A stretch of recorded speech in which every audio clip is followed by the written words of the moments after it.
En direct des studios, vous regardez le Léo Show. Salut tout le monde, vous regardez un nouvel épisode du Léo Show avec Léo Labonté, votre animateur préféré. Aujourd'hui, je reçois... c'est un peu dur de trouver le nom de ce qu'il fait dans la vie parce qu'il fait plein d'affaires. C'est un peu comme un Yann Terriot, mais sans Mike Ward à côté de lui. Mais donc... Chuck Thompson, un professeur, un réalisateur, un podcaster, il fait plein d'affaires. Donc, j'aimerais qu'on accueille Chuck Thompson.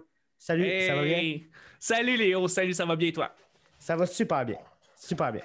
Je me demandais juste avant qu'on commence, ton podcast, ça fait depuis combien de temps que tu fais Le Petit Bonheur?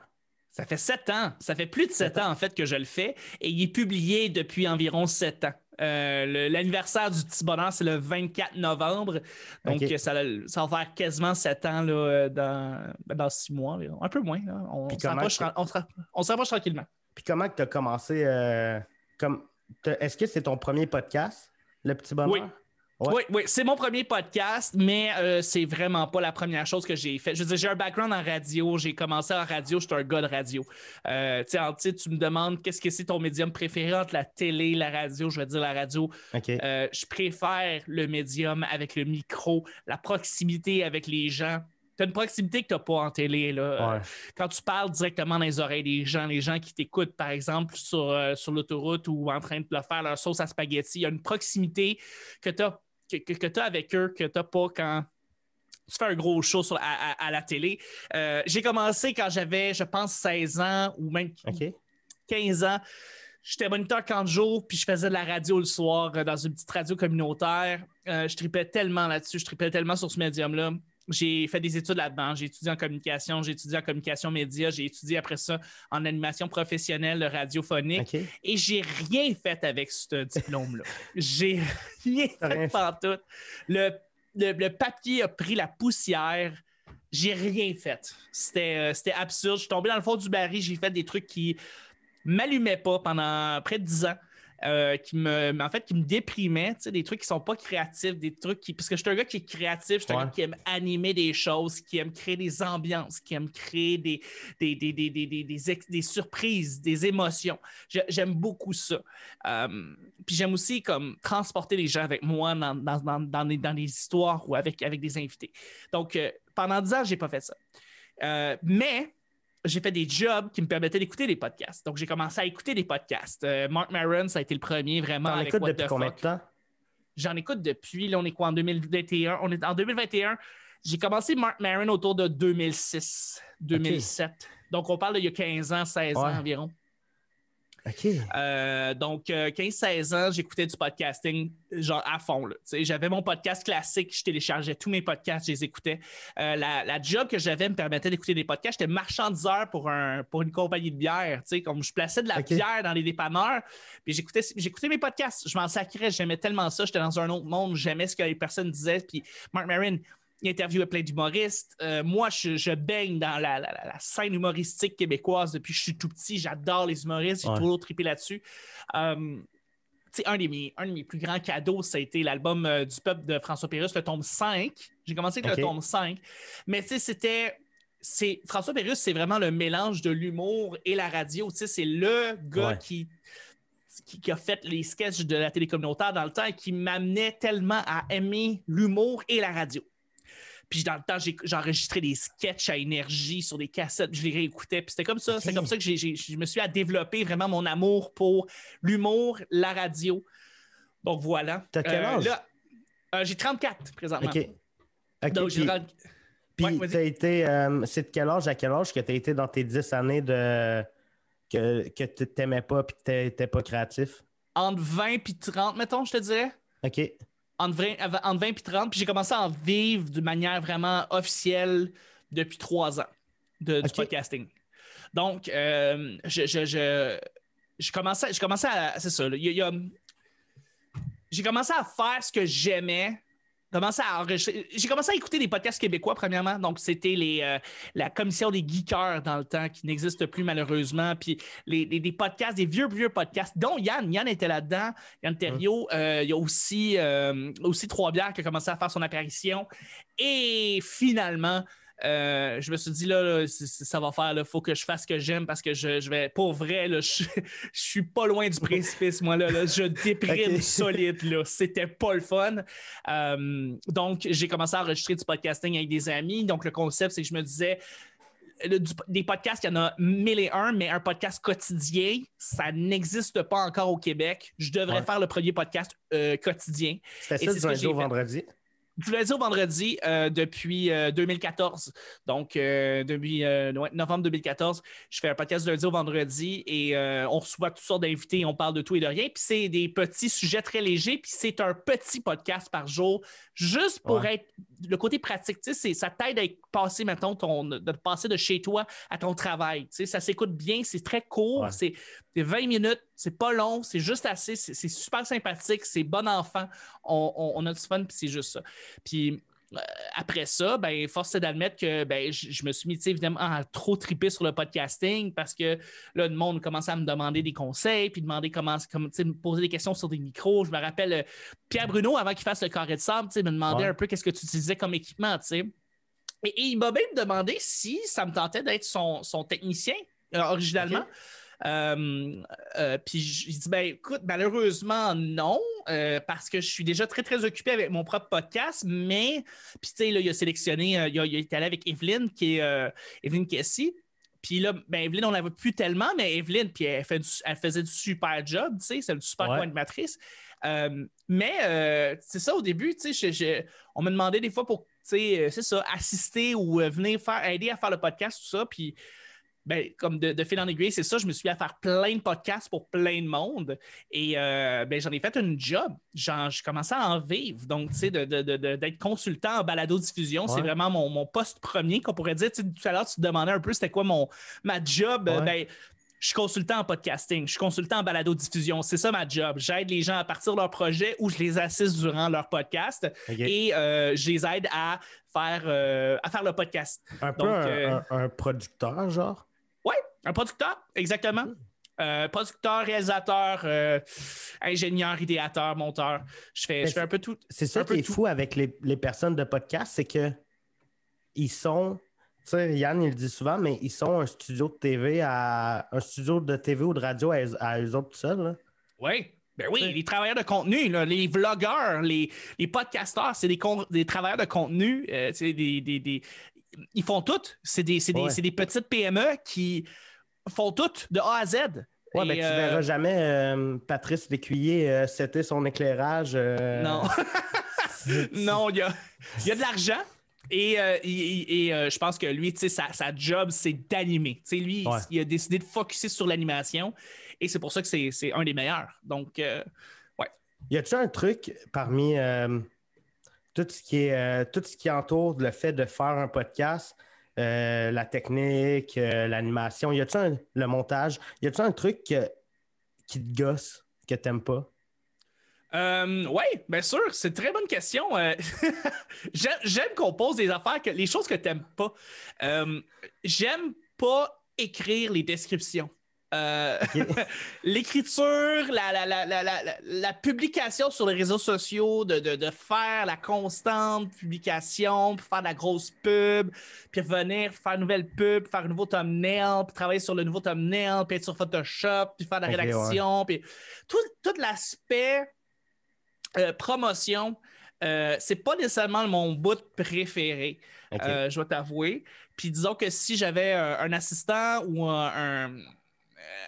quelqu'un qui travaillait avec moi, comme peut-être, je sais pas, un freelancer qui s'occuperait d'aider un peu dans le petit bonheur, mettons qu'il ferait ça, là, parce que c'est pas, disons, ma partie préférée. OK. Ben, c'est vrai que même moi, je fais pas de description. Sur Anchor, tu es obligé pour poster ton podcast, il faut que tu t'écrives une description. Je fais juste copier-coller le titre. Pour vrai? Ouais.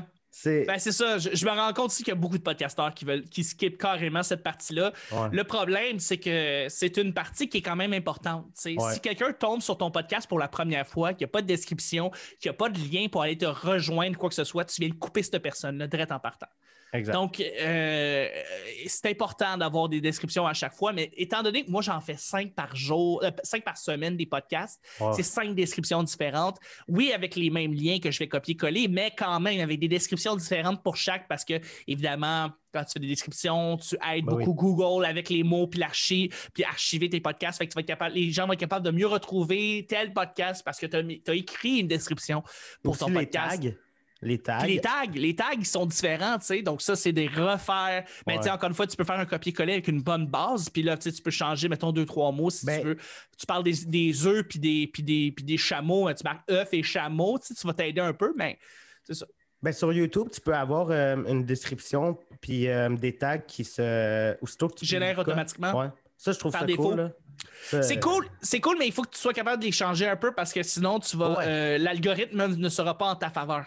Ouais. Parce que si tu as les mêmes mots-clés qui reviennent, Google va le savoir, puis Google, c'est tout, là, puis il va te mettre en arrière avec les mots-clés. Parce que c'est tout le temps les mêmes. Tout le fait qu'il faut que tu changes, t'alternes. Tu sais. Mais surtout, moi, j'ai trouvé, tu parlais aussi des miniatures, ça. Je pense que ça demande du temps, mais moi, ce que je fais, c'est un conseil que je te donne, tu n'es pas obligé de le suivre, mais j'ai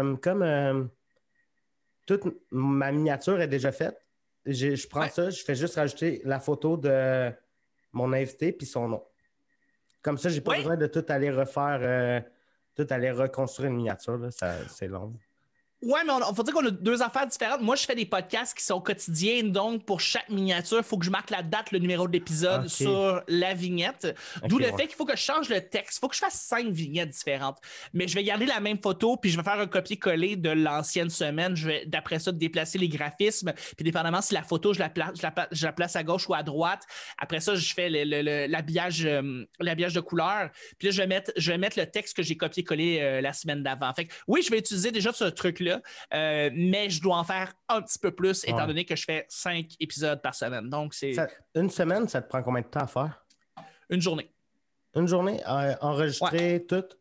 Si on parle de l'enregistrement qui va durer environ 2 heures, après ça, on fait le mixage vidéo. Je dirais peut-être pas une journée, je dirais peut-être 6 heures. Parce que je suis devenu très, très bon. Je sais maintenant comment streamliner le tout. Là, j'ai pas le terme francophone, mais streamliner, c'est comme comment je fais pour rendre ça la manière optimisée le plus efficacement possible la création des podcasts.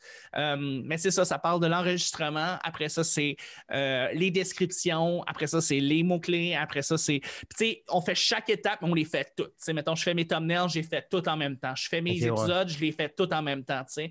Comme ça, je sauve beaucoup de temps. Comme ça, tu sais, je sauve du temps au bout du compte parce qu'effectivement, ça peut être très prenant. Puis même si tu es beaucoup occupé, es-tu capable d'avoir quelques semaines d'avance? Oui, effectivement. Oui. Là, tu vois, regarde, j'ai enregistré présentement, j'ai fait un blitz d'enregistrement la semaine dernière. Fait que là, présentement, j'ai 1 mois d'avance. Mais là, je compte vouloir essayer de courir encore plus parce que je veux, mettons, la semaine prochaine, là, peut-être m'en prendre 3-4. Donc, enregistrer encore une fois 3-4 nouvelles semaines, question d'avoir quasiment 2 mois à l'avance. Et aussi faire mes podcasts parallèles parce que je pars des nouveaux podcasts aussi avec le merveilleux monde du petit bonheur. Ben, il y a un Patreon qui s'en vient. Nouveau Patreon égale contenu exclusif. Contenu exclusif égale créer du contenu exclusif. Ouais. Donc, ça prend plus de temps. Donc, c'est de faire des nouveaux podcasts. Et là, tu sais, j'ai 2 podcasts différents qui s'en viennent. Il faut que je travaille sur ces podcasts-là pour qu'ils puissent, à un moment donné, voir le jour. Et donc, c'est du contenu supplémentaire, c'est du temps supplémentaire. Ouais. Mais je me suis donné cet objectif-là parce que, ultimement, je veux créer du contenu qui est extraordinaire, du contenu exclusif, du contenu que les gens vont vouloir écouter et aussi beaucoup de contenu pour eux. Voilà. Mais ce qui est dangereux, faut pas. C'est bien d'avoir de l'avance, mais je pense qu'il ne faut pas trop en prendre. Je pense que c'est une des erreurs que j'ai faites. Là. J'ai trop fait de podcasts, puis là, j'ai de l'avance comme... Mais pourquoi tu dis que c'est pas une bonne chose? Ben parce mettons, des sujets qu'on aborde, j'ai des podcasts qui sont enregistrés jusqu'à fin mai. OK. Fait que ça va peut-être plus être d'actualité. Ben, il faut dire que ton podcast est assez unique, mais je pense qu'avec aussi le temps, tu vas apprendre aussi à être de plus en plus intemporel et comme ça d'enregistrer de plus en plus à l'avance et que ça soit pas trop grave si, par exemple, tu parles de moins en moins de... Et également, puis ça, j'en parle beaucoup, là, tu sais, mais à force de faire du podcast, tu te mets à être extrêmement bon pour contextualiser toutes les choses. Donc, si tu parles d'un sujet d'actualité, ben, tu vas être capable de l'expliquer aux auditrices auditeurs avant même qu'on commence à en parler, juste pour que les gens qui, par exemple, tombent sur ton podcast dans 6 mois sont capables de retrouver ton podcast, sont capables de savoir de quoi tu parles. Tu sais. Fait que, c'est pas fou ce que tu viens de dire, puis je pense que tout ça vient avec le temps, puis avec... l'expérience. Ouais. Tu sais, c'est mon père qui me disait ça. Quelqu'un qui joue de la guitare 2 heures à chaque soir, là, au bout de 6 mois, là, ça va être un bon guitariste. Mais, hein. Fait que... Ouais. Mais là, tu as parlé que tu faisais du montage vidéo à cette heure pour ton podcast, mais ça n'a pas toujours été le cas. Non. Ça a été très longtemps juste audio. Oui. Puis pourquoi? Ouais, ben, tu sais pas trop comment tu veux commencer ton podcast vidéo. Tu sais, moi, je vais enregistrer avec 3-4 personnes. Comment tu fais ça? Tu filmes-tu avec une seule caméra ou tu le filmes à plusieurs caméras? Si tu filmes à plusieurs caméras, ben c'est plus de travail. Si tu filmes à une caméra, bah OK, là, tu peux essayer. Tu sais, c'est pas trop compliqué. Tu syncs la voix de la caméra avec la voix que tu as enregistrée à part. Tu es capable d'avoir une bonne qualité audio puis d'avoir un podcast qui se tient. Et c'est ce que je compte faire quand la COVID va tomber puis on va être capable de pouvoir s'enregistrer tout le monde en même temps. Tu sais, je ne vais pas commencer en multicam, tout ça, parce que s'il y a une chose que j'ai appris en podcasting, c'est de commencer avec des petits pas. Puis des gens qui commencent en faisant des trop grosses choses se brûlent tout de suite, trouvent pas ça le fun et vont arrêter. Et moi, c'est pas le cas. Moi, je suis parti déjà depuis 7 ans, donc c'est pas, je veux pas me brûler de en partant. Je sais qu'est-ce que ça implique. Je veux être capable de maîtriser un bon plan, de me filmer et après ça, de filmer avec l'audio. Mais pour répondre à ta question, pourquoi j'ai pas commencé à filmer bien avant, c'est parce qu'à la base, j'ai toujours vu le podcasting et je continue à le voir comme ça, comme étant un médium audio après ma barre. Et le médium audio, c'est quelque chose, c'est une expérience sonore que tu as dans ta voiture, que tu as dans tes écouteurs, que tu as pendant que tu écoutes sur tes speakers, peu importe où est-ce que tu l'écoutes, mais si tu l'écoutes, tu la regardes pas. Puis, j'ai eu une réticence moi-même à commencer la vidéo parce que il faut pas oublier que, encore une fois, je fais 5 épisodes. Fait que c'est pas un épisode vidéo que je fais, c'est 5 épisodes vidéo que je fais. Il faut que j'en fasse 5. C'est 5 fois plus de travail. Donc, c'est comment tu fais pour intégrer ça dans ton horaire quotidien, puis avoir une vie, puis être capable de pouvoir faire ça de manière et que ça marche. Puis, tu sais, je veux dire, moi, je suis un one-man band depuis 7 ans. Je fais tout de A à Z depuis 7 ans. Comment je fais pour l'intégrer? Tu sais, puis moi, j'ai une vie personnelle. Tu sais, je veux dire, j'ai une blonde, je veux prendre soin d'elle. Tu sais, je veux avoir du temps pour elle. Donc, comment je fais ça? Ça a pris beaucoup de temps avant que je commence à trouver les moyens de pouvoir filmer ça et de rendre ça facile. Je me suis équipé aussi avec le temps, ce qui me permet maintenant de faire du montage et de faire ça rapidement. Donc, ça m'a pris beaucoup de temps avant de le rendre en vidéo. Mais là, avec Zoom, tu vois, c'est une belle intégration. Puis là, une fois que la pandémie va être levée, ben, tu sais, j'ai mon studio qui va être prêt, ce qui va me permettre de pouvoir accueillir les gens de manière plus rapide et de pouvoir enregistrer plus facilement des épisodes. J'aurais pas à replacer tout le temps une caméra, j'aurais pas à replacer un spotlight. Tout va être en place. Fait que quand je vais arriver, je vais pouvoir juste demander aux gens, hey, asseyez-vous, on passe ça, on arrive l'enregistrement, c'est parti. Et voilà, j'aurais pas à me casser la tête. Mais avant, j'avais pas tout ça. Ça m'a pris beaucoup de temps avant de l'avoir. Puis il y a beaucoup de monde qui m'ont posé cette question-là. Léo, t'es pas le seul. Mais aujourd'hui, en 2021, tu as des outils pour faire de la vidéo en podcast vraiment pas cher comparé à il y a 7 ans. Là. Ah, mais ça c'est. Puis aussi avec la pandémie, ça a accéléré beaucoup. Là. Ouais. Je sais pas si tu es quelqu'un qui aime la gear, mais le Atem Mini Extreme. Oui, en fait, je voudrais m'acheter le Atem Mini Extreme ISO. Oui, je sais exactement de quoi tu parles. Pour les gens qui nous écoutent, qui ne savent pas c'est quoi, c'est un aiguilleur. Ça permet de pouvoir changer les plans de caméra. Si tu branches plusieurs plans de caméra, c'est dans le fond un équipement qu'on utilise généralement en télévision, qui est maintenant rendu accessible pour monsieur, madame, tout le monde. Et c'est très drôle que tu parles de ça parce que je vais utiliser le ATEM Mini Pro de Michel Grenier, Léo, que tu as déjà reçu. Michel, c'est mon boy. Le gars, il est une bombe. Puis il a son ATEM Mini Pro, il va me le passer pour un événement qu'on va faire ce samedi. Et je vais pouvoir justement me familiariser avec la petite version du ATEM Mini Extrême que tu parles. Mais c'est ça, un ATEM Mini Extrême, comme tu parlais, ça permet de rentrer 8 caméras en même temps. Tu peux faire un montage incroyable avec plein de caméras différentes. Et en même temps, avec le ISO, tu peux enregistrer tous les plans simultanément, ainsi que le main, ce qui permet de pouvoir, bref, si tu fais une erreur sur ton montage en direct, tu peux le corriger en post-prod. C'est absolument génial. Il faut que tu aies 2000$ canadiens, mais si tu l'as... Mais moi, quand j'ai vu le prix, j'étais pas choqué. Parce que j'en ai checké, j'en ai magasiné des switchers 8 caméras et on est à... On parle des 3, 4, 5, 10 000. On parle de beaucoup, beaucoup plus cher. Fait que, tu sais, ça, c'est un prix abordable. Là. Plus cher, puis moins intuitif aussi. Là.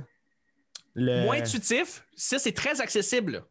Ouais. C'est très accessible. Bon, ça prend pas les SDI, ça prend juste du HDMI, ce qui est peut-être un problème, mais si tu as des extenders HDMI en Ethernet, ça marche.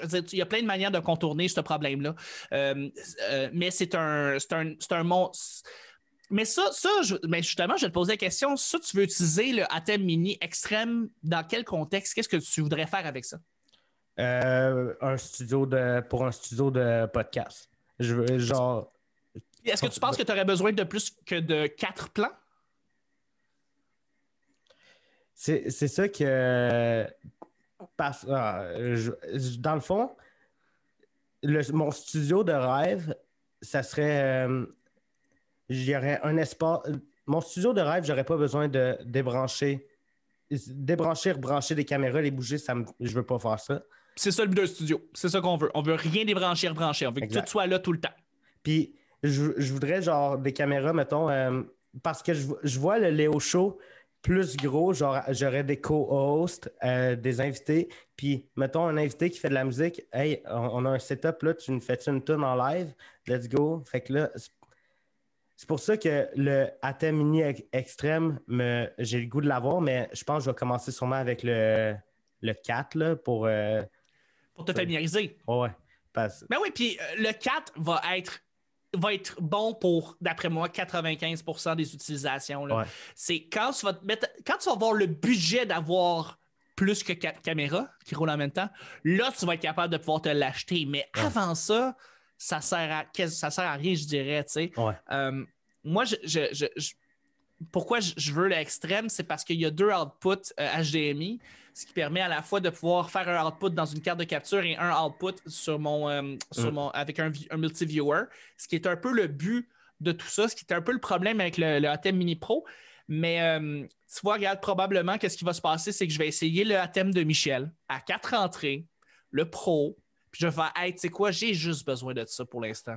Mais tu as aussi tu as la version 4 entrées en Pro ISO aussi. ISO. Ouais, qui est en ISO, mais encore une fois, c'est le même problème qu'il n'y a pas sur l'extrême, c'est-à-dire que tu as juste un multi-view HDMI, plus le output HDMI, le output USB-C qui va se brancher dans l'ordinateur, mais dans le fond, tu ne pourras pas avoir la fonctionnalité ISO dans ce temps-là parce que justement, il est déjà pris. C'est ça le problème du ATEM Mini Pro ISO, c'est que dans un monde idéal, j'aimerais ça un 6 entrées, 2 outputs HDMI, 2 outputs USB-C.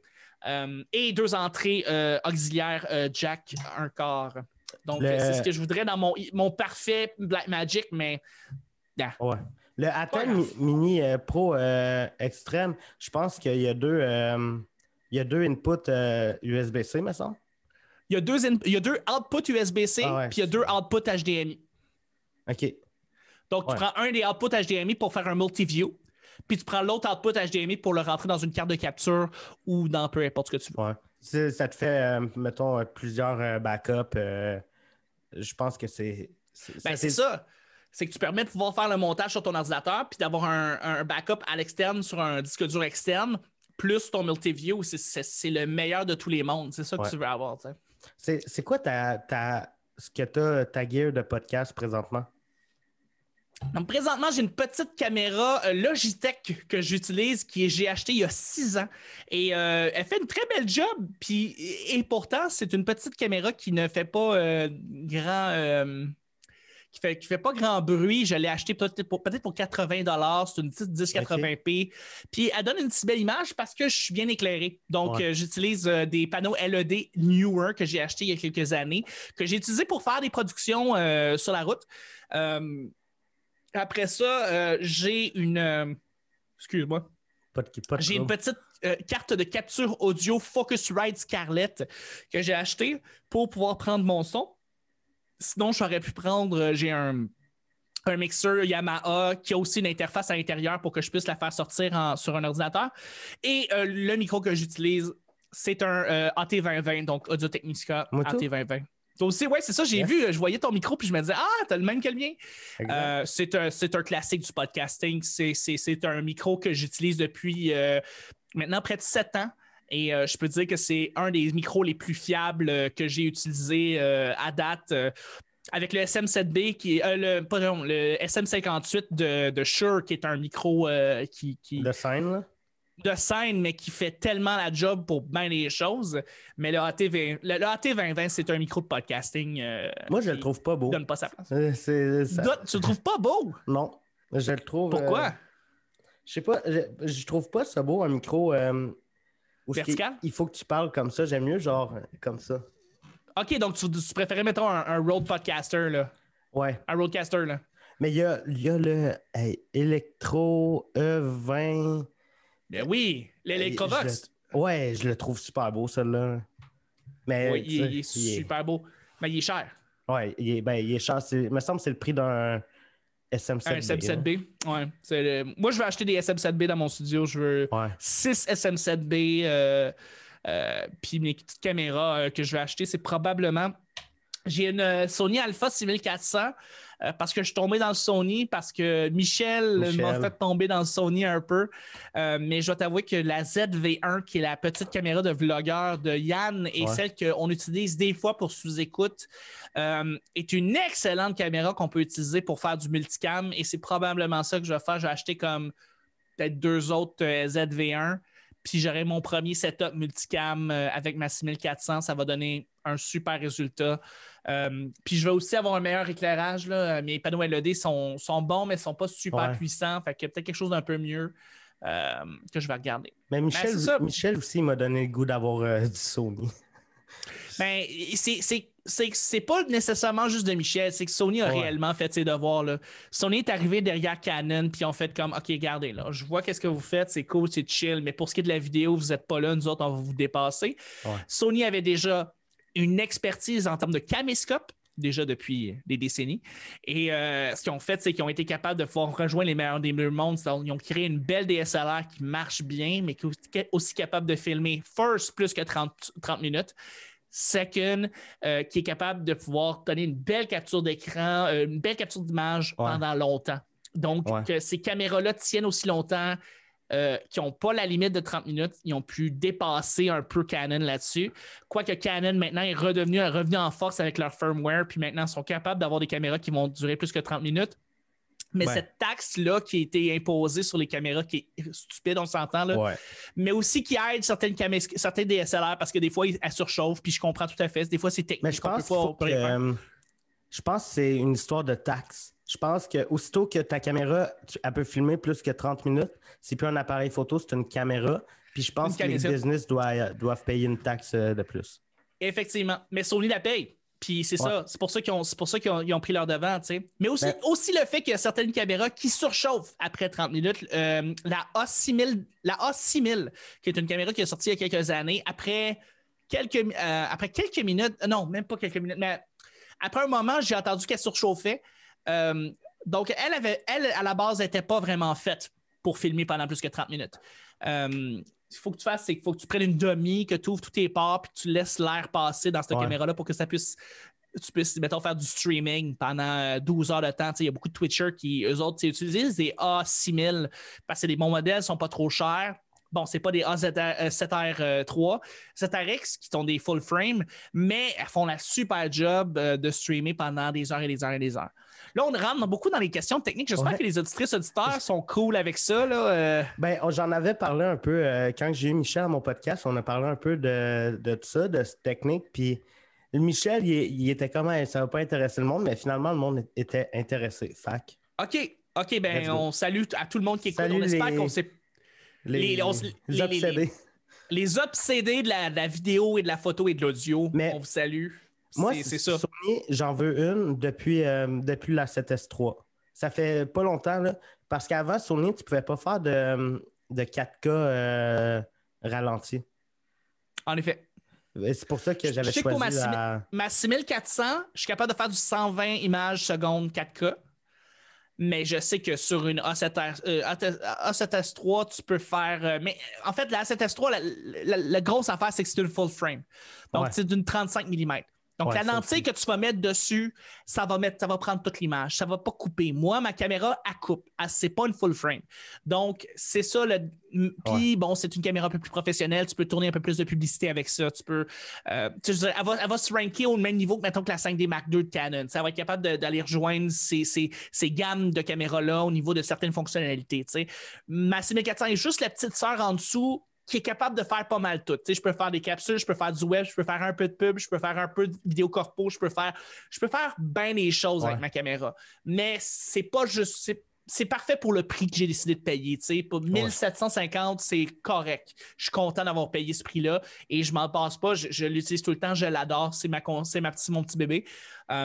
Puis mes prochaines, ils vont être moins chères. Je vais acheter des ZV1, ils sont 1000 $. Fait que c'est pas grave. Mais moi, j'utilise, pas en ce moment, mais pour mes vlogs puis tout ça, j'utilise un GH5. Puis ce qui me gosse, c'est justement le petit capteur. C'est mauvais en basse lumière. L'autofocus, c'est pas super. C'est pour ça que peut-être je vais la vendre, mettre un peu d'argent aussi, puis acheter la 7S3.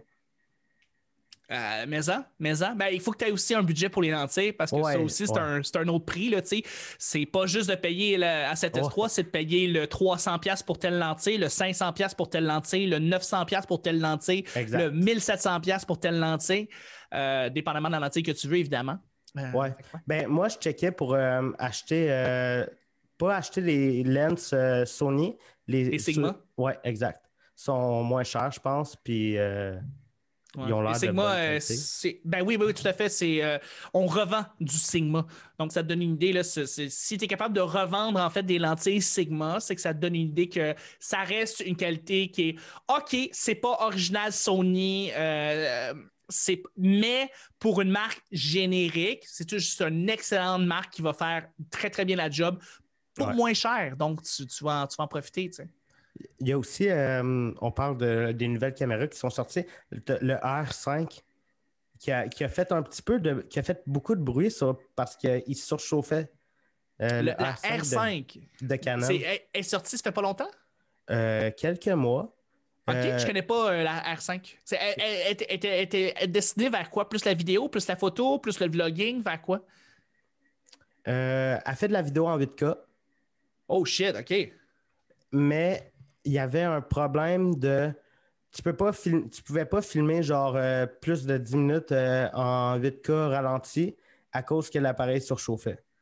Ah, c'est ça. Ils l'ont pas beta-proof. Ils n'ont pas fait les tests peut-être assez. Ben, il le disait dans le manuel. Ah, OK. Si ça, c'est un problème, si ça, c'est un obstacle. Mais si ça filme bien en 4K puis ça surchauffe pas, puis si ça filme bien en 1080p puis ça chauffe pas, Ben c'est surtout, je me rappelle pas si c'était la 8K ralenti ou la 4K ralenti, mais qui filme un ralenti de plus que 10 minutes? C'est une bonne question. Je veux dire, on peut utiliser ces fonctionnalités-là souvent quand tu fais du vidéoclip, quand tu fais du corpo, quand tu fais des publicités. Tu vas utiliser ces fonctionnalités-là. Mais tu vas effectivement pas filmer plus que 10 minutes. Tu vas filmer des petits plans de quelques secondes que tu vas filmer en super ralenti. Donc, tu vas arrêter tes plans puis tu vas recommencer quand ça va être le temps de refilmer. Fait que tu vas pas faire surchauffer ta caméra généralement. Mais effectivement, je me demande c'est qui prend le temps de dire « Hey, moi, je vais filmer en... » en 600 frames secondes du 4K pendant une demi-heure parce que lol, tu sais, puis c'est pas. Ouais, je pense que c'est pas.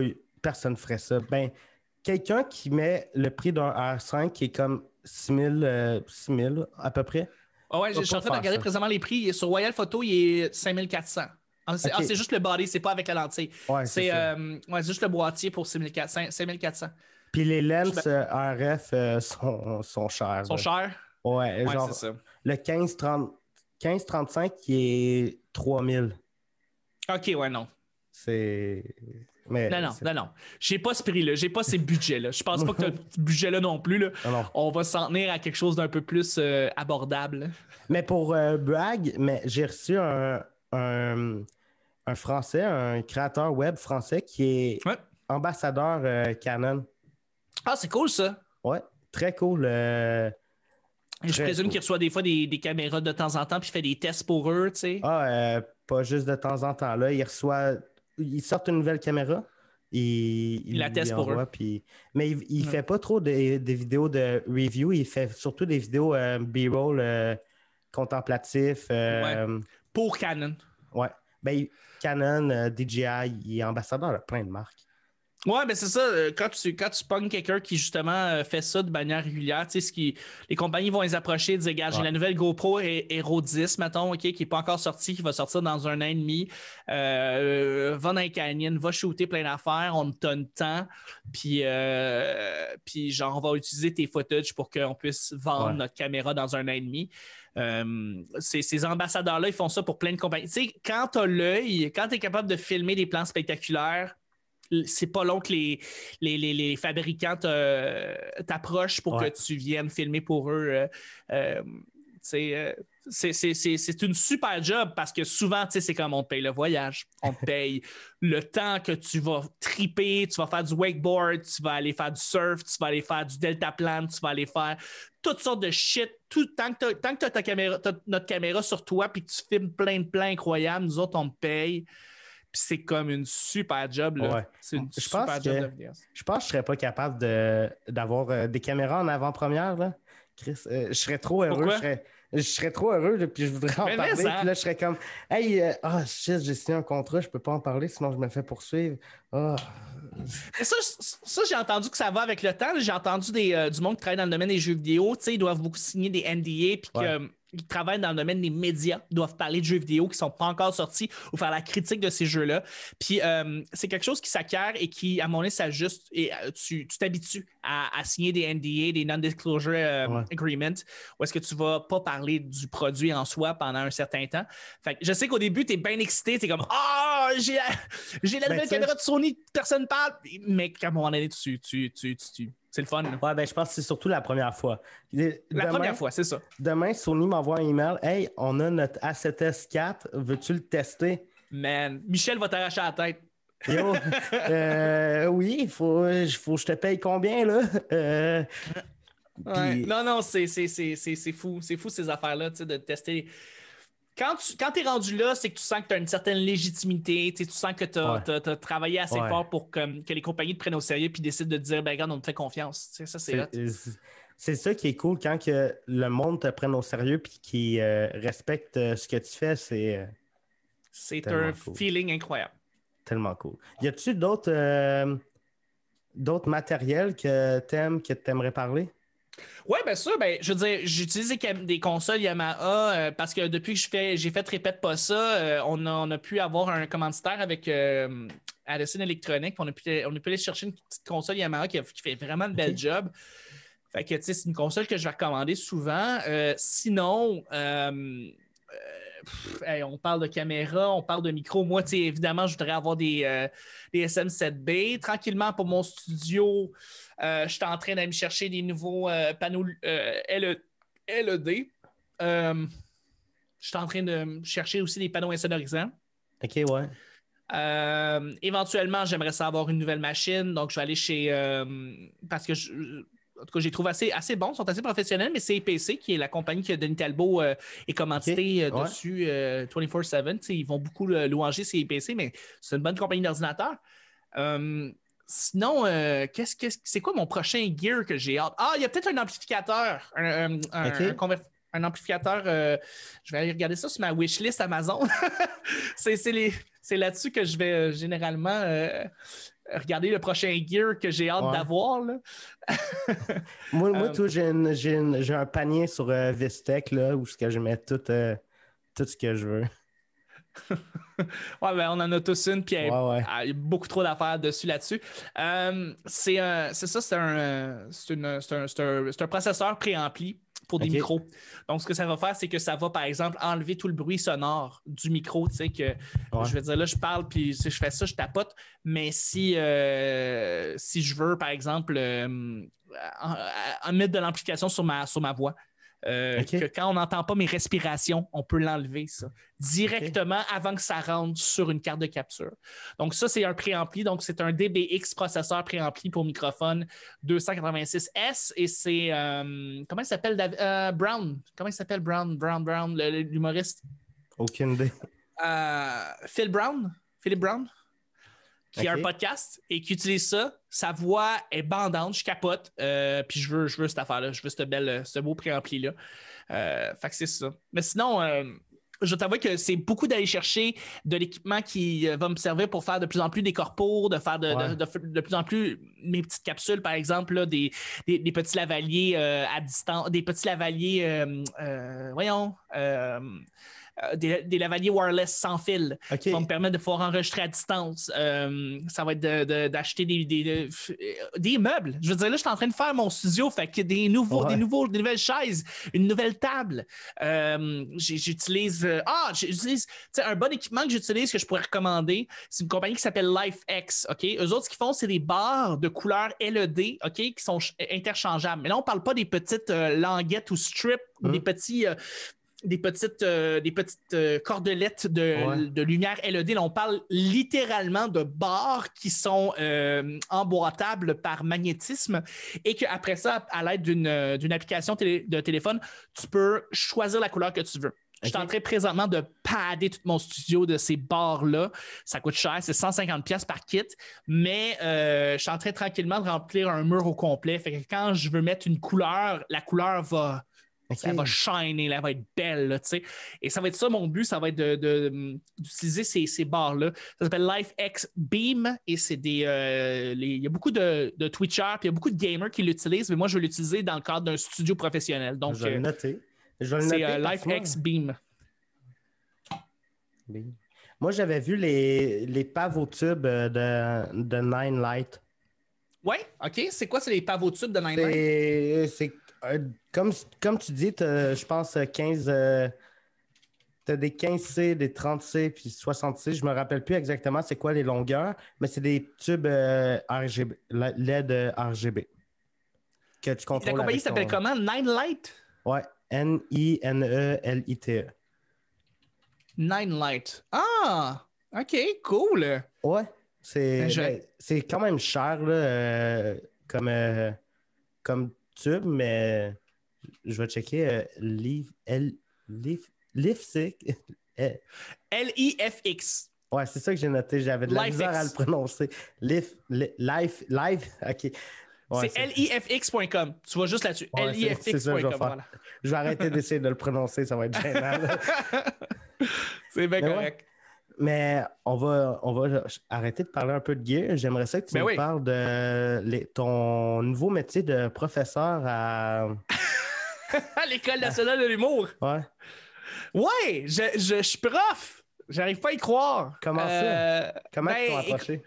C'est que Yves Trottier, qui s'occupe qui s'occupe dans le fond des cours, de la gestion des cours à l'École nationale de l'humour, m'a appelé pour me demander si je serais intéressé de tenir le cours de podcasting. C'est un cours qui existait déjà depuis un petit moment.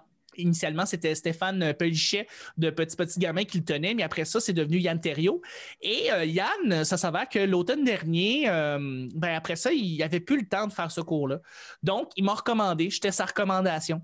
Donc, Yves m'a appelé, m'a dit, écoute, c'est Yann, il m'a recommandé, ça te tenterait-tu? Puis j'ai fait, écoute, ça serait un honneur, voyons donc, de parler de ma passion, tu sais. Ouais. Fait que vraiment, il m'a dit, parfait, tu commences, ça serait pour la session d'hiver. Fait qu'on a commencé depuis début février. Et ce que j'adore de ce cours-là, c'est que là, on est 12. Ça se passe entièrement par Zoom, les 8 cours. Et les gens... C'est des gens qui soit n'ont jamais entendu parler d'un podcast ou soit ont des compagnies de podcasts. Donc, c'est des gens qui viennent de tous les horizons, ce qui est extraordinaire parce que tout le monde va te poser plein de questions bien précises par rapport au niveau de ce qu'ils connaissent, ce qui est vraiment fascinant. Tu sais, fait que tu as des gens qui vont littéralement te demander comment publier un podcast sur un hébergeur. Tu sais, question très, très légitime et très simple que tu ne connais pas. Quand c'est la première fois que tu ne l'as jamais entendu, tu ne le sais pas. Puis tu en as d'autres qui sont comme, OK, comment je fais? Quel mot-clé je dois utiliser pour optimiser mes vues sur mon podcast? Là, tu fais comme, OK, parfait. C'est des questions très précises, très pointues pour optimiser ton SEO. Donc là, c'est toutes sortes de questions. Et moi, je me vois vraiment, vraiment pas comme un prof. Là. Je vois vraiment comme quelqu'un qui va parler de sa passion pendant 8 cours. Ça s'avère que j'ai écrit ma passion sur 8 cours. Je l'ai bien scindé et je partage ma passion pendant ces 8 cours-là. Mais le monde semble vraiment être content à date. Il me donne juste des commentaires positifs, me dit que je fais une bonne job. Je suis vraiment content de savoir ça. Et voilà, tu sais, ça passe on part à la grosse base. Là, on va faire une vignette pour iTunes, on crée un hébergeur, on crée un podcast, on publie un podcast, les podcasts vidéo, après ça, c'est le tournage d'un podcast vidéo, la monétisation des podcasts. Donc, on passe à travers toutes les étapes. Pour créer un podcast. Pour créer un podcast, absolument. Moi, ce que je voulais faire, tu sais, j'ai lâché l'école, j'ai pas fini mon secondaire 5, mais je voulais créer une activité parascolaire pour le monde du secondaire faire un podcast. C'est bien hot! J'avais eu cette idée-là, puis là, j'étais comme, hey, c'est compliqué? Puis là, j'étais comme, hey, ça pourrait être nice, genre, ça se passe sur l'année, puis à la fin de l'année, on a un podcast qui peut rouler, puis là, je suis hey, c'est une bonne idée, mais là, Ben oui. Peut-être un jour. Ben, je te le souhaite, mon gars. Tu peux tellement te présenter après ça à la direction d'une école, faire hey, excuse-moi, je suis consultant, je sais comment faire du podcasting. Ouais. Je pourrais tenir un cours avec certains jeunes qui veulent commencer à faire du podcast. Puis on pourrait ensemble, pendant une année au complet, faire un podcast, faire une émission, faire une série d'émissions qui parlent de, je sais pas, les activités qui se passent dans cette école-là. Je suis sûr que la direction serait bien intéressée, là.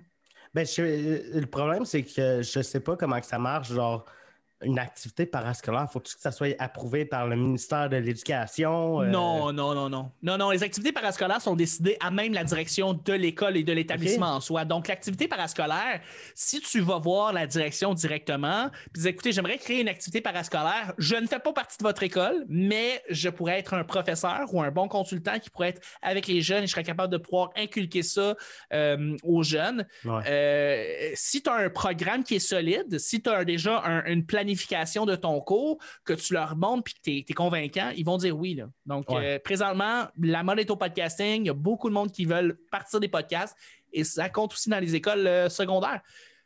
Ben oui. Puis, c'est surtout que j'ai eu cette idée-là à cause que je veux. Je vois pas. J'ai pas de projet, mettons, je vois pas de projet futur qui, dans les prochaines années, je vois tout le temps plus loin.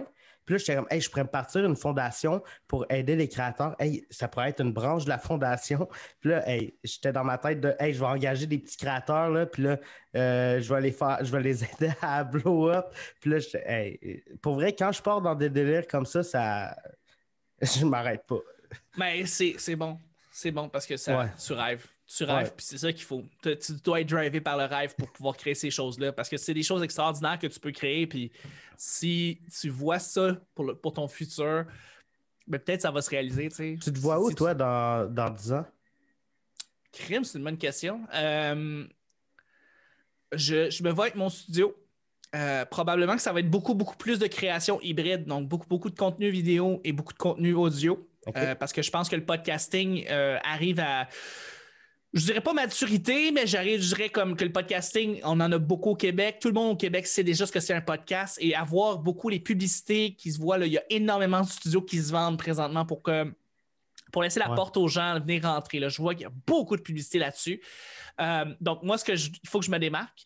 Et donc, ça va être probablement un studio hybride audio et vidéo qui va te permettre de pouvoir créer toutes sortes de contenus, que ce soit du YouTube, du Twitch et du podcasting. Je me vois aussi faire beaucoup plus de mon contenu. OK. J'avais parlé avec JF Provençal des Appendices il y a 2 ans. Il y avait un party d'humoriste. C'est avec lui que Mike s'est pogné? Oui, il y a eu un beef entre Mike et JF. Je serais pas sûr si c'était avec Jeff ou sexe illégal. Non, c'est avec JF. Mais ça s'est résorbé. Là. C'est vraiment pas un problème. Mais JF, il m'a vu. Puis ça, c'est fou parce que je pense qu'il avait déjà shooté C'est comme ça que je t'aime, ou il était sur le bord de shooter ça. Tu sais, lui, il allait avoir un gros rôle à Radio-Canada, tu sais, pour une grosse série lourde. Puis il m'a vu, tu sais, puis il s'était rappelé, moi je l'avais déjà invité au Petit Bonheur auparavant, puis il m'avait dit là, faut que tu délaisses un peu ce que tu fais aux autres. Il faudrait que tu fasses plus de ton stock. Il faudrait que tu fasses plus ton matériel, ton propre podcast et tes propres choses. Et tu essaies de trouver une manière de monétiser ça puis en vivre. C'est vraiment resté dans ma tête. Puis encore aujourd'hui, ça reste dans ma tête. Et comme de fait, là, présentement, je suis en train de créer un studio. Mais c'est parce que dans quelques temps, ce que je veux, c'est fort probablement, tu sais, mon stock, c'est mes podcasts parallèles, mon Twitch. Avoir des gens qui travaillent en parallèle avec moi, qui font du montage, qui font de la promotion, qui sont capables de pouvoir comme me pousser, me driver. Et moi, de faire mes propres choses. Donc, un peu moins travailler avec les autres et faire un peu plus mon stock et que les gens aiment vraiment ce que je fais, aiment vraiment, par exemple, mes grandes entrevues ou mes podcasts sur le gaming, mes podcasts sur le cinéma, et qui sont prêts à payer pour ça parce qu'ils aiment ce contenu-là, parce que on se leurra pas, il y a beaucoup de monde qui font du podcasting et qui aimerait ça en vivre. Ça serait ça leur job de rêve. T'sais. Présentement, moi, j'en vis. Mais j'en vis parce que je travaille avec d'autres gens qui veulent aussi des podcasts puis je les accompagne. Puis je fais des podcasts avec eux et j'ai énormément de fun parce que, ben, franchement, ça m'ouvre tellement d'horizons que j'aurais pas pu avoir si je m'étais juste concentré sur mes choses. Mais force est d'admettre qu'avec le temps, tu veux plus te concentrer sur ce que toi, tu fais. Ouais. Et c'est l'avenue que j'ai décidé de prendre depuis quelques années. Ça tourne extrêmement lentement. Le paquebot prend énormément de temps à virer de bord parce que je travaille avec tellement de monde qui me motive. Puis aussi, j'avoue que j'aime beaucoup ça, travailler avec le monde. Là. J'aime ça, aller développer des nouveaux concepts. Présentement, je développe 2 nouveaux concepts. Travailler en équipe, c'est comme ça que tu vas avancer le plus vite, je pense. Ah oui. Ah oui. Puis je vais développer plus de choses et plus d'aptitudes avec les gens que moi tout seul. Ça, je le sais. En fait, pour moi, je sais que c'est ça. Peut-être qu'il y a d'autres gens qu'eux autres, ils réussissent à évoluer plus rapidement eux-mêmes s'ils sont tout seuls. Mais moi, je sais qu'avec les gens, c'est là où est-ce que je vais apprendre le plus. Donc c'est ça. J'aime tellement ça partir des nouveaux projets. J'aime tellement ça partir des nouveaux concepts. Puis là, c'est ça, j'en ai 2 présentement que je suis en train de développer qui m'excitent beaucoup, que j'ai vraiment hâte. Parce que c'est 2 affaires qui sont vraiment différentes. Puis c'est ce que je veux. Mais je veux dans quelques années être capable de pouvoir juste vivre de mon propre contenu. Faire un peu ce que Yann fait. C'est-à-dire que Yann est rendu qui travaille à sous-écoute, il fait du stock pour sous-écoute, mais également il est capable de pouvoir faire des sous avec ses propres créations, avec ses propres podcasts. Et là-dessus, je dois t'avouer que je veux faire un peu ce que Yann fait. Yann, je ne sais pas ce qui se passe avec lui, mais j'ai l'impression qu'il a pris sa retraite. On le voit moins présent à faire du contenu, mais ce que j'ai l'impression, c'est que pour vrai, il y a une bonne base de gens qui l'encouragent déjà sur Patreon, ce qui fait en sorte que il est peut-être pas obligé autant de faire autant de contenu public. Et mais Yann, j'en ai déjà parlé. Yann, c'est vraiment un artiste. C'est quelqu'un qui fait « Je veux faire ça, je le fais. Ah, je veux pas le faire, mange de la merde. » C'est comme ça qu'ils font. Ah ouais. Puis... j'ai un immense respect pour ce gars-là. J'ai un immense respect pour le fait qu'il décide de dire « Hey, tu sais quoi, les vlogs, j'arrête d'en faire, je suis tanné. Je suis tanné d'en faire des vlogs. » Puis de faire comme « Hey, je vais faire des peintures.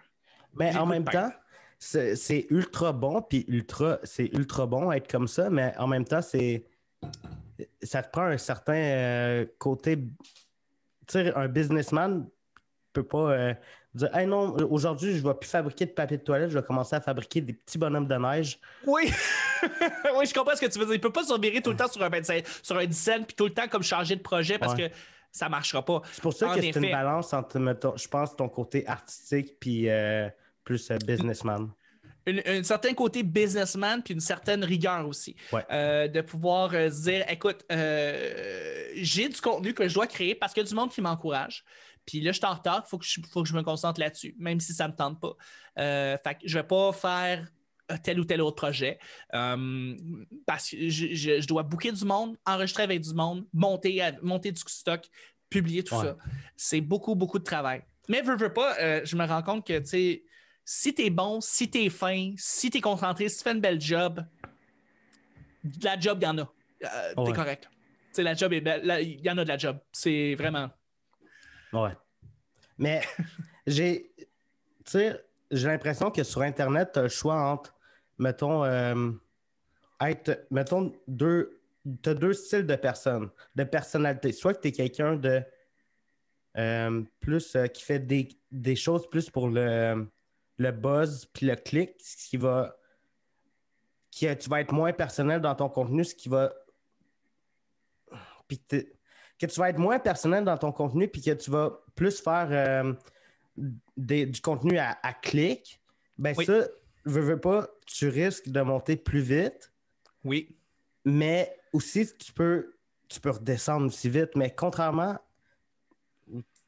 Puis à côté, tu as une personne qui fait du contenu, mettons, plus personnel. Ben, le monde qui vont le suivre, ils vont le suivre parce qu'ils aiment lui, pas parce qu'il a fait une vidéo avec qui était drôle, puis je me suis abonné parce que c'était drôle. Non, c'est parce que je t'aime, toi, puis j'aime ta personnalité. Fait que tu vas monter moins vite, mais le monde qui te suit, ils vont être là, puis ça va être une communauté bien plus solide que l'autre exemple que j'ai donné. En effet.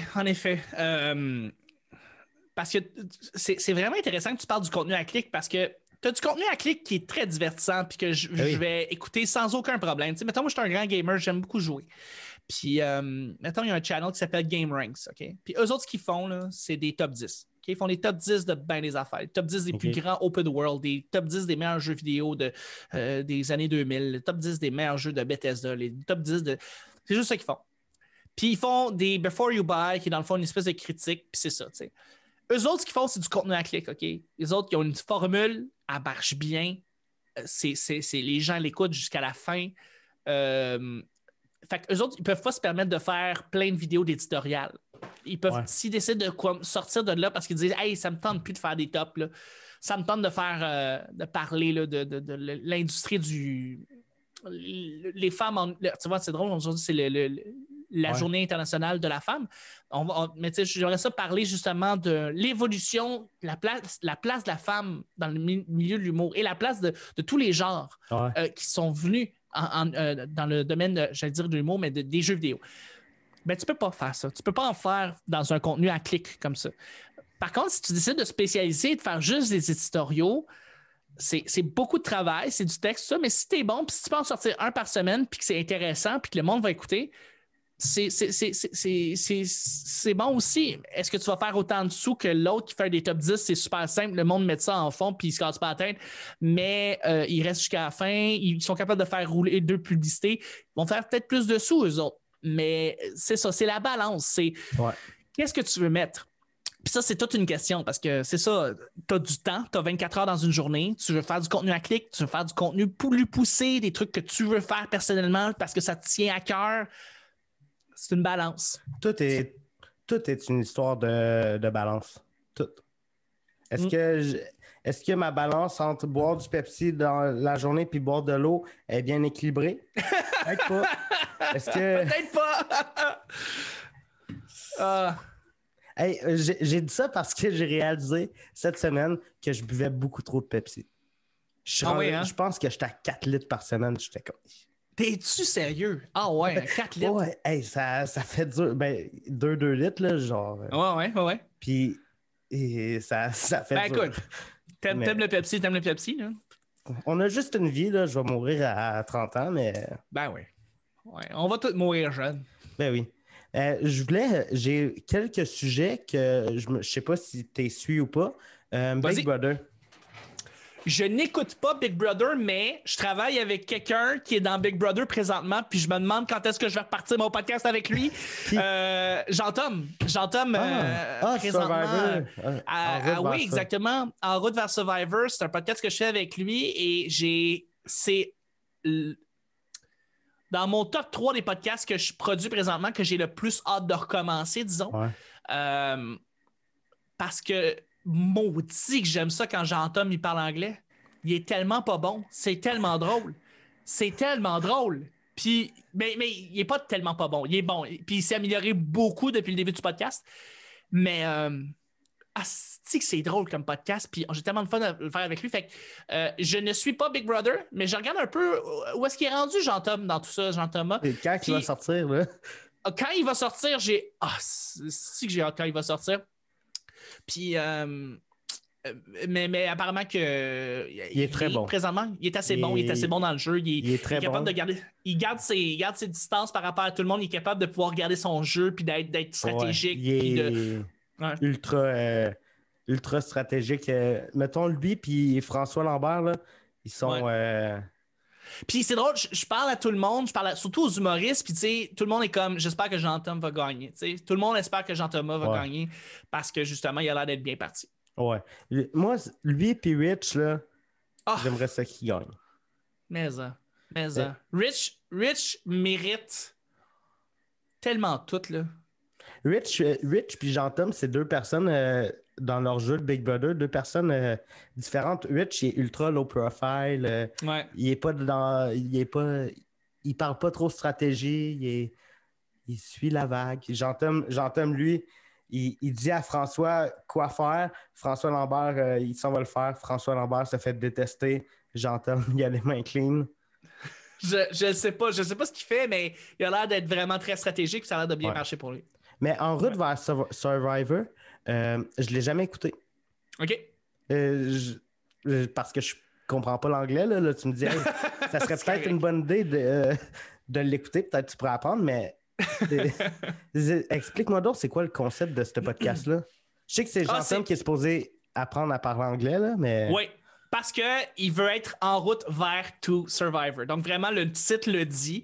C'est Jean-Thomas Jobin veut aller à Survivor pour vrai, sincèrement. Et son professeur, c'est Mike Ward. Et Mike Ward l'aide à être son professeur d'anglais. Et Jean-Thomas essaye de faire ses blagues qui sont souvent de l'anti-humour, des blagues retournées complètement, mais en anglais, ce qui est un autre exercice de style, littéralement. Il doit carrément changer la manière comment il fait son delivery parce qu'il le fait en anglais. Puis c'est drôle parce que les mots qu'il utilise, des fois, il casse ses mots, des fois, il n'est pas super confiant en anglais, ce qui est extrêmement comique. Et Mike, c'est son professeur pendant tout le show. C'est vraiment très, très, très bon. Est-ce qu'avant qu'il parte, vous en aviez parlé un peu de comment que vous allez revenir avec ça, malgré la pandémie, malgré tout ce qui se passe? Malheureusement, non, parce qu'il semblait déjà y avoir un plan déjà établi, même en tant que pandémie, et c'était qu'on tourne en route vers To Survivor au bordel, en même temps qu'on tourne les sous-écoutes, parce que c'était plus facile en termes de logistique. Ouais. Tout est installé, les caméras sont déjà là. Ce que sous-écoute, ce qu'ils peuvent faire, c'est juste dire, on va tourner des sous-écoutes, on va tourner des 2 drinks minimum, puis on peut tourner des vous écoute avec Jean-Thomas qui est déjà là, puis on peut tourner aussi des en route vers To Survivor parce que Mike et Jean-Thomas sont là. Donc, si c'est le cas, c'est pas moi qui va faire la réal, c'est Yann, parce que Yann est déjà là-bas, tu sais, puis moi, je comprends à 1000%. Mais pour ce qui est de en route vers To Survivor, initialement, c'est au terminal qu'on fait ça. Ouais. Quand on va être capable de pouvoir retourner au terminal sans aucun problème, avec tout ce qu'il y en est, on va pouvoir retourner là-bas et tourner au terminal. Je pense que c'est ce que tout le monde a hâte. Je sais que c'est un des shows où est-ce qui amenait le plus de gens au terminal. Les podcasts marchent très bien au terminal, donc il y avait ça ou ça, me semble qu'il le faisait là-bas. Oui, initialement Major Tom, je pense qu'après ça, c'est donné au terminal. Puis après ça, il y a eu aussi Tu me niaises, qui était au terminal. Ah ouais? Il y a certains 3 bières qui étaient au terminal. Okay. Puis là, je vais essayer de voir avec les propriétaires si je peux essayer d'amener le petit bonheur des fois live au terminal, ça serait cool. Ben oui. Parce que c'est une belle salle, tu sais, c'est une belle salle. Tu peux amener bien des gens puis tout, fait que ouais. Tu penses-tu qu'on va avoir un bel été? Je ne sais pas, mais je suis très négatif là-dessus. Pas négatif, je suis très cynique. Je suis un gars qui est très cynique. Même si je suis très up la vie, très joyeux, j'ai une voix qui est enjouée tout le temps. Je suis tout le temps heureux, gentil. J'ai l'air d'un chien, j'ai l'air innocent. Je suis extrêmement cynique et j'ai pas l'impression qu'on va être vacciné avant cet automne. Donc, est-ce qu'on va avoir un bel été? Je pense qu'on va avoir un été comme l'été de l'année dernière, c'est-à-dire un été en distanciation avec des masques et ça va être la même chose. C'est les festivals que je m'ennuie le plus. C'est quelque chose qu'on va manquer, qui me manque énormément. Je suis... Je m'en ennuie vraiment beaucoup, Léo. T'as pas idée, là. je travaille en humour, là. Fait que moi, c'est un peu mon gagne-pain, là. Puis, disons que ça me manque, là. Parce que je suis pas juste technicien en podcast, je suis aussi technicien de son. Fait que je travaille aussi sur la scène. Je travaille aussi les shows d'humour. Donc, j'étais à la console pour des shows d'humour. Donc, j'en faisais beaucoup pendant l'été. J'en faisais beaucoup pendant les festivals. Là, il n'y en a plus. Fait que c'est une bonne chose que ma job, je suis capable de me retourner sur un scène puis faire ce que j'aime à partir de chez moi. Là, je suis extrêmement chanceux, mais ça me manque, Léo, t'as pas idée. Là. Qu'est-ce que t'as le plus hâte de voir dans un festival? Ben, moi, j'habite à Sherbrooke, puis j'ai pas d'auto, fait que je vais très rarement dans les festivals à Montréal, mais à Sherbrooke, tu as un festival, le Lac des Nations. Festival, tu as des musiciens qui jouent de la musique, tu as des petits artisans qui te vendent des colliers en bois, tu as des restos. Puis j'aime être là, juste l'ambiance de... En plus, le weed est légal, je fume du weed, puis là, j'ai faim, je m'en vais au petit kiosque de Subway, je me fais un Subway, je mange ça sur le site du festival. Le soir, il y a de la musique. C'est juste l'ambiance. Vlogger dans un festival, là, je m'ennuie de ça. Mais oui, je peux comprendre, Léo, man. Je te souhaite tellement ça cet été. Je te souhaite pour vrai qu'on soit vacciné avant ça puis qu'il y ait ce festival-là. Je te le souhaite. Ben, j'espère aussi, mais tu t'as pété ma confiance. C'est que même si on se fait vacciner cet été, étant donné qu'on ne sait pas trop si on va être capable d'être vacciné cet été, les organisateurs des festivals qui présentement travailleraient en temps normal sur le festival sont sur le qui-vive. Ils ne savent pas trop s'ils vont le faire ou non. Fait que même si on est vacciné cet été, le festival ne sera pas prêt, ou du moins, il va être réduit beaucoup. On va faire beaucoup moins de choses. Donc, s'il y a un festival, d'après moi, ça va être à moins grande envergure parce que justement, les collaborateurs vont être comme les organisateurs vont être comme on ne peut pas investir tout notre cash si par exemple, le monde va pouvoir se faire vacciner seulement en septembre. On ne peut pas faire ça, on va perdre tout notre argent. Donc, présentement, tout le monde est tout sur la sellette. Puis, tu sais, je commence à voir qu'il y a des festivals virtuels cet été qui commencent à s'organiser. Donc, ce qui me laisse croire qu'on n'est pas encore prêt tout à fait. Festival virtuel, je trouve ça tellement... C'est plate. C'est plate. Hey, on a voulu partir à un festival, mon ami Fanny et Maxime, qui s'appelle le Festipod, un festival de podcast en vrai. On voulait le faire en vrai. Et la date du Festipod, c'était le 21 mars 2020. Donc, 8 jours? 8 jours? 8 jours après le confinement total. Donc, ça nous a vraiment mis en crise, tu sais. Puis on a fait un festival virtuel à cause de ça, puis c'est pas ça. Tu sais, un festival virtuel, c'est pas un vrai festival, c'est pas l'ambiance. Tu sais, tu peux pas les célébrer avec les créateurs, tu peux pas les célébrer avec le monde qui font des podcasts, tu peux pas les poser des questions à du monde. T'es pogné chez vous à regarder un YouTube live, tu sais, c'est comme, OK. Fait que c'est pas la même chose. Fait que je sais très bien de quoi tu parles. Mais l'hiver, un festival virtuel, je trouve ça moins pire. Mais l'été... Ben oui.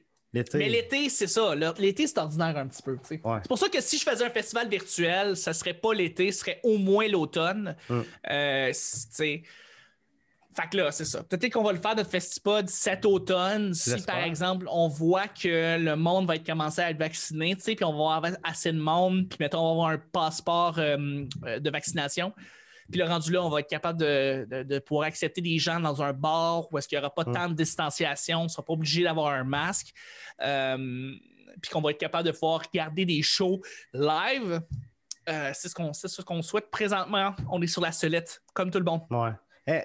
Je lance cette idée-là comme ça, mais ça serait pas pire inclure le microfilm GigaFest à Yann là-dedans, qui a comme une soirée de projection avec ce festival-là. Ça pourrait être super cool, en fait. Puis on y avait pensé pendant un moment. C'est juste que Yann décide d'organiser ses microfilms quand il veut, dans le fond. T'sais. Il choisit son moment, puis il fait sa nouvelle édition. On pourrait lui en parler. Ça pourrait être... Mais étant donné la situation, nous autres, on avait pensé faire ça à Montréal dans dans un bar ludique. C'était 2 journées pleine de podcasts. Okay. Écoute, je vais te dire les podcasts qui étaient là-dessus. Là, tu vas capoter On avait une programmation de feu. Je vais juste sortir ça, là, mais j'étais particulièrement fier de notre programmation. On avait trouvé quelque chose de vraiment accessible et cool. Festipod. D'ailleurs, j'invite les gens qui aiment les podcasts à aller liker la page du Festipod sur Facebook. Oui. C'est ça, on avait une vraiment grosse programmation, photo, c'est juste ici. Je m'excuse pour les gens qui présentement nous écoutent sur la 40. Oui. OK, donc, samedi le 21 mars 2020, on était supposé avoir plein potentiel, le Clash, la vie secrète des geekettes et les Amazones, Denis Talbot et Maxime Duclos qui allaient faire une entrevue sur le podcasting. Donc, on avait Denis Talbot, Yann Terriot, Le Petit Bonheur, mon podcast. Après ça, Telle Mère, Tel Fils avec Geneviève Gagnon, Ars Moriandi avec Simon Predge et Distorsion, la gang de Distorsion qui était là. Après ça, dimanche, on avait Stéréo 500, C'est juste de la lutte, Les Imperturbables, Cœur et Croupe, donc le projet des Mystérieux Étonnants. La paire d'écouteurs, Roche Papier Dragon, Rétro Nouveau, Thomas Levac et Décideret. Donc, on avait une belle programmation. Ouais. Ça a juste pris le bord. Ça a juste tout pris le bord. La pandémie a coq-slappé pas mal de créateurs. Là. Pas mal. Mais tu sais, ceux qui ont été les plus solides, ils ont été capables de faire des projets sur le web pendant ce temps-là, tu sais. Ben, c'est là que tu vois un bon créateur d'un mauvais, quelqu'un qui est capable de se renouveler puis de faire tu me mets cette contrainte-là, j'arrive avec ça. Puis je pense, pour vrai, que c'est très gagnant, Léo, que tu fasses ton podcast, mettons maintenant, que tu le publies maintenant sur tous les réseaux, que tu continues à faire ton contenu, même en tant que pandémie, parce qu'il y a du monde qui ont carrément juste arrêté, tu sais. Ouais. Et d'après moi, ceux qui vont avoir de la job une fois que la pandémie va être enlevée, c'est eux qui vont s'être démarqués sur le web parce que c'est eux qu'on va se rappeler le plus en partant. Parce que, tu sais, qu'on va faire comme Tabarnak, il a fait du contenu pendant 1 an, il était solide, il s'est amélioré constamment, quoi que ce soit. Je vais peut-être l'appeler pour faire mon projet de podcast ou mon projet de projet web que je veux faire, mon vlog, mon YouTube. Je voudrais peut-être l'inviter comme invité, justement, à mon podcast. Tu sais, je veux dire, les possibilités vont être là parce que tu vas être démarqué sur le web des gens par contre. Ben, la pandémie, elle a rendu aussi le fait de faire des podcasts comme ça en vidéoconférence plus acceptable. Oui, aussi. J'ai l'impression que c'était pas le cas avant. Ça l'était pas. Ça l'était pas parce que on s'entend dans une conversation Zoom, la qualité du son est pas super, la qualité vidéo est pas super. C'est pas le meilleur outil pour pouvoir enregistrer du podcasting, mais juste le feeling. Avoir quelqu'un devant toi là, puis sentir comment il se sent, puis c'est pas la même chose. T'as raison. Mais t'as raison. Quand tu commences, tu fais avec ce que t'as là. Je me verrais mal demander à des personnes « Hey, tu viendrais-tu dans mon studio à Sherbrooke faire un podcast d'1 heure? Tu fais 3 heures de route dans ta journée, mais... » c'est sûr. Mais tu sais, Léo, t'as une fenêtre incroyable, toi, parce que tu es à Sherbrooke. Puis s'il y a bien une chose que les podcasts et les podcasteurs aiment faire, c'est faire des podcasts sur la route. Donc, aller faire des podcasts ailleurs, aller enregistrer devant le public. Toi, tu es à Sherbrooke. Je pense pas, puis peut-être que tu vas me corriger là-dessus, mais je pense pas qu'il y ait d'événements à Sherbrooke de podcasts qui se font là-bas? Non. Ben, tu vois, tu as le champ ouvert. Voilà. Léo, tu peux arriver dans un bar, tu peux aller dans une salle de réception, tu peux aller dans une église si tu veux. Peut-être pas une église parce que ça fait de l'écho en tabarnak. mais une salle de bar qui a un stage, tu peux aller voir le propriétaire puis dire écoute, j'aimerais ça organiser un week-end de podcasting. On invite des podcasts de tous les genres. Là, t'invites les podcasts que tu veux, tu leur demandes est-ce que ça te tente de venir enregistrer, tu sais. Puis t'organises ça, peut-être des cachets pour les déplacements, tu sais. Ouais. Puis, OK, on t'accueille, on te donne une bière ou on te donne un repas, puis une bière, puis tu vas venir enregistrer ton podcast en direct. Et je suis pas mal sûr que le monde va venir, le monde de Sherbrooke vont venir assister à du podcast en direct. Tu as le champ libre, tu as présentement... Tu viens de me donner une nouvelle idée de projet. Là. Ben, écoute, ça peut être une super idée. Mais dernier sujet que j'ai noté, la crypto-monnaie. Est-ce que tu es embarqué là-dedans? Wow, ça n'a tellement pas rapport avec le podcasting. Je sais. La crypto-monnaie, non, je n'ai pas embarqué dans la crypto-monnaie. J'ai un ami qui fait la crypto-monnaie, il en génère de lui-même. Okay. Il y a l'équipement informatique pour faire ça. Non, je n'ai jamais embarqué dans la crypto-monnaie parce que c'est pas quelque chose pour l'instant que je trouve très tangible. Même si j'ai vu récemment que les bitcoins avaient une très bonne valeur, qu'il y a de plus en plus de compagnies, y compris Tesla, qui maintenant acceptent ce type de paiement-là. Donc, c'est quelque chose qui est présentement encore pour moi assez flou, que je n'ai pas décidé d'investir. Disons que présentement, je suis beaucoup plus dans les investissements à très, très long terme. Donc, où est-ce que tu mets un petit peu d'argent par semaine, par mois pour faire grandir ça? Donc, des fonds à haut taux d'intérêt. Plus là-dedans, donc on parle de Wealthsimple, on parle de service qui te permet de pouvoir laisser ton argent là-dedans, juste fructifier, puis tu la laisses reposer là, puis tu y touches pas, puis que tu puisses au moins ramasser des sous au bout de 65 ans, 70 ans, là, une fois que tu vas avoir ta retraite, parce que je suis un petit peu plus dans présentement dans financer mon futur, puis mon avenir, tu sais, puis ma retraite, puis voilà. Moi, j'ai pas de... La seule crypto-monnaie que j'ai, c'est des Dogecoin.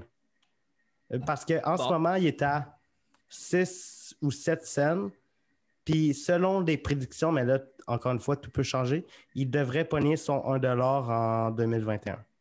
Bon. Fait que j'étais comme, yo, je vais devenir riche. Fait que, ouais. Est-ce qu'il y a d'autres...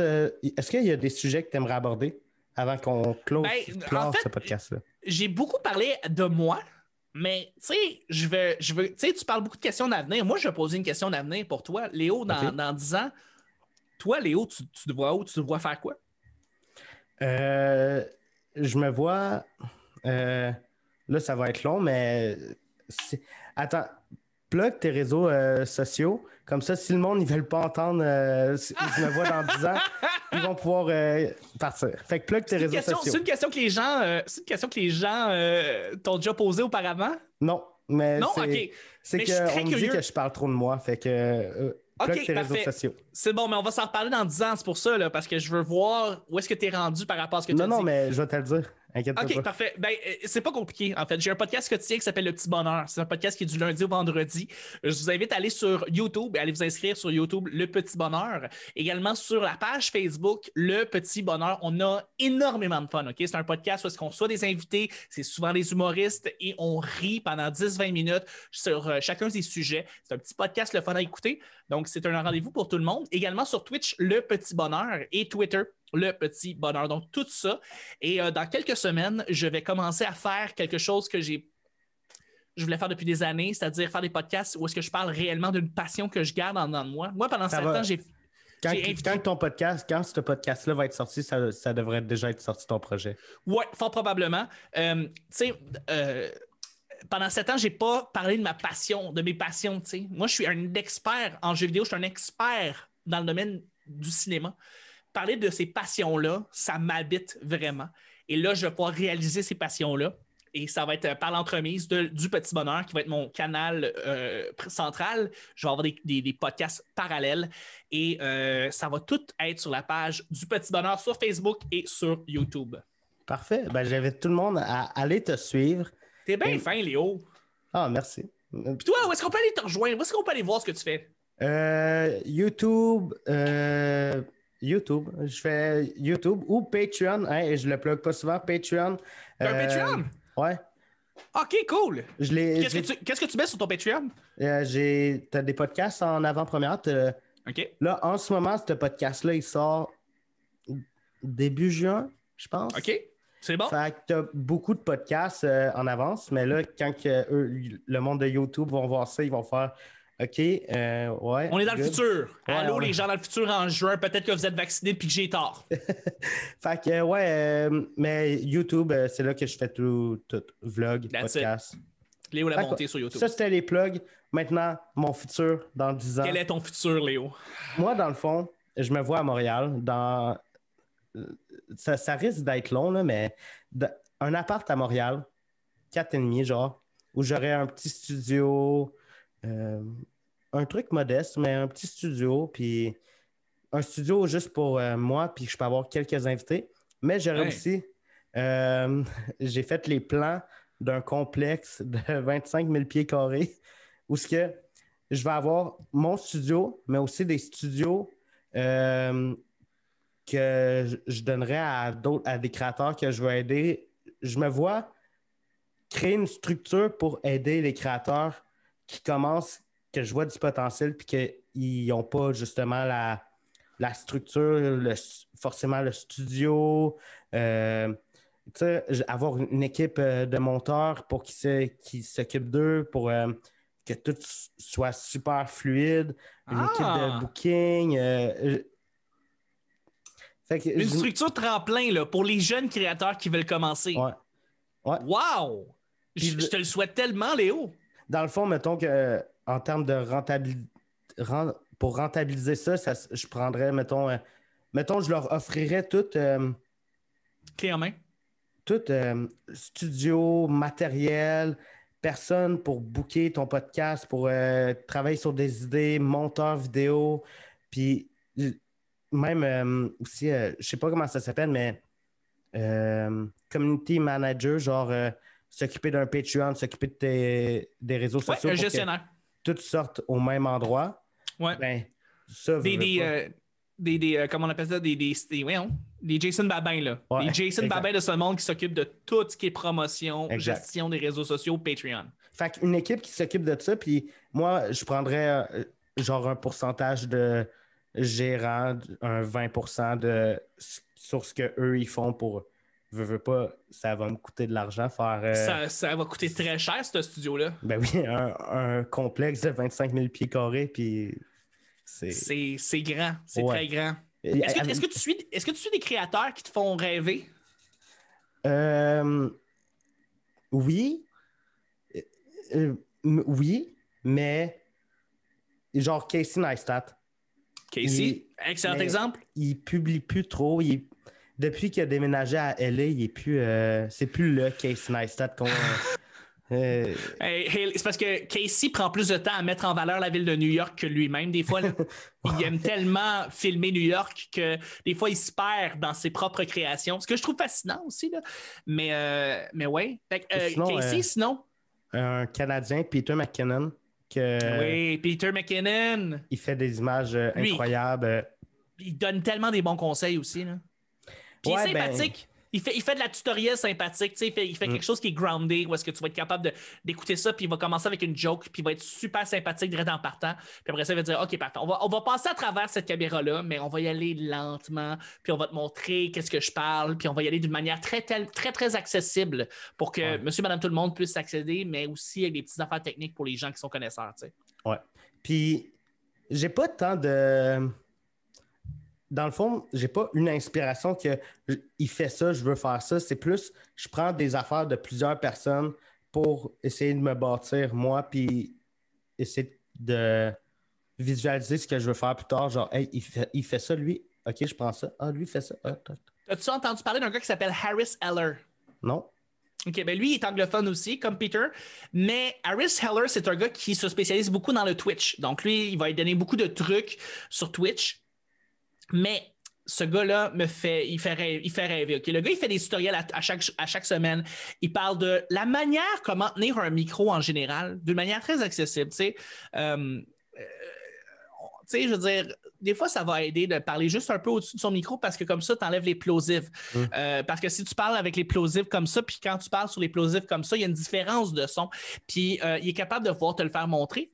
Ce gars-là a créé une chaîne de musique libre de droit qui s'appelle Stream Beats. Je ne sais pas si tu as entendu parler. Non. Et tu peux télécharger toutes ces chansons-là gratuitement et c'est de la musique de qualité parce que souvent, musique libre de droit égale qualité piètre. Là, on parle d'une qualité de son et une qualité de mélodie qui est vraiment apaisante et intéressante et le fun pour faire du montage. Et là, lui, utilise ça et il les met sur toutes les plateformes. Fait que ce qui se passe, c'est que les gens écoutent, ils vont mettre pendant des heures et des heures et des heures sa musique parce qu'il y a des gens qui vont être sur Twitch puis ils vont mettre pendant des heures et des heures et des heures la musique. Et eux autres, ils ont des comptes premium. Fait qu'est-ce qui se passe? C'est que lui, il se ramasse avec une ristourne de toutes les musiques qui tombent. Il fait de l'argent comme de l'eau. Parce que présentement, tu as des milliers, voire des millions de Twitchers qui vont mettre Stream Beats en fond sur Spotify, juste pour mettre une petite musique pour que les gens puissent écouter un peu de musique.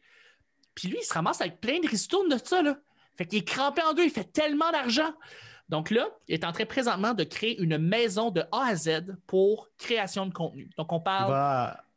Il va en avoir une à Montréal. Oui, hein, une nouvelle, j'ai entendu parler, il y a quelqu'un qui veut financer ça. C'est qui déjà? J'ai pas entendu parler de... Je sais qu'il y a un gros YouTuber au Québec il va partir ça cet été. Ça doit être genre Steel Horse, c'est quelqu'un comme ça, tu sais. Non, c'est... GNT, tu le connais-tu? GNT? GNT. C'est genre un Logan Paul québécois. Ah, OK, je connais pas. Mais oui, tout ça pour finir, dans le fond, c'est qu'il va créer une maison de A à Z. Il veut créer un label de disques. Il veut créer un endroit pour faire du YouTube. Il veut créer un studio pour faire juste du Twitch. Et il a fait une maison pour ça, juste avec l'argent de ses ristournes. Donc, il a réussi à créer des revenus passifs qui permettent de pouvoir avoir un revenue stream tout en continuant à faire son contenu. C'est un modèle que j'adore. Donc, il me fait beaucoup rêver, ce gars-là. Puis, je vais pouvoir t'envoyer le lien. Là, tu vas voir. Il fait des super bons tutoriels, des vidéos claires, des explications. Le monde le suit. C'est facile de tomber sous son charme. Mais ce qui me fait rire, tu as parlé de la façon comment tenir un micro. Puis, sous-écoute sont de retour au bordel. Puis, j'ai fait cette remarque-là. J'étais comme, hey, ça fait longtemps qu'ils n'ont pas tenu un micro. Je vois Phil Roy.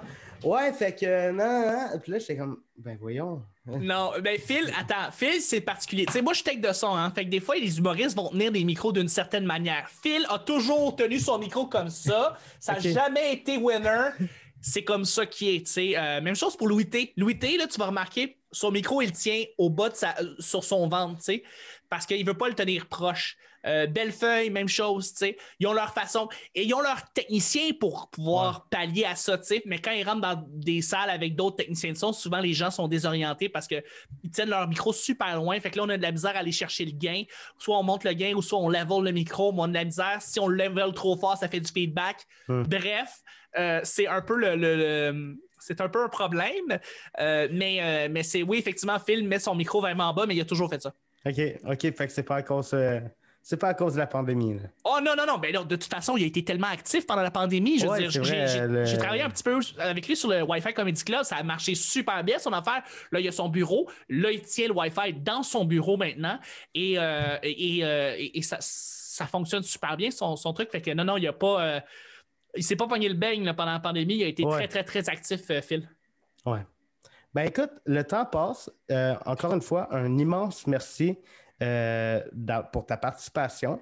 J'invite tout le monde à aller écouter ton podcast, Le Petit Bonheur, à te suivre sur les réseaux sociaux, partout. Suivez-le. Pas dans la rue, ça serait un petit peu weird. Creep. Mais j'espère que tu as aimé ton expérience sur le Léo Show. J'ai vraiment eu beaucoup de fun. Léo, merci 1000 fois de m'avoir invité. Je suis content d'avoir jasé de podcasting avec toi. J'en parlerai pendant des heures et des heures et des heures. Je suis un fan de podcasting, mais quand j'aime voir des jeunes créateurs, puis je peux encore te considérer comme un jeune créateur. Tu es un jeune créateur qui commence. Je suis encore jeune. Tu es jeune. Ben ouais, tu es encore jeune, qui a plein de rêves, plein d'ambitions. Et j'espère qu'on va pouvoir se reparler dans 10 ans dans ton grand studio de créateur de tremplin. De 25 000 pieds carrés, même. Ah oui. Je te le souhaite tellement. On va faire ça dans 10 ans. On se retourne pour un podcast nostalgie, un podcast retrouvailles et on parle de ton studio. Ben oui. En tout cas, encore une fois, un gros merci. Puis vous, je vous dis merci d'avoir écouté. Merci d'être là. Merci d'être présent. Abonnez-vous, partagez, likez. À la semaine prochaine. Ciao. En direct des studios, vous regardez le Léo Show.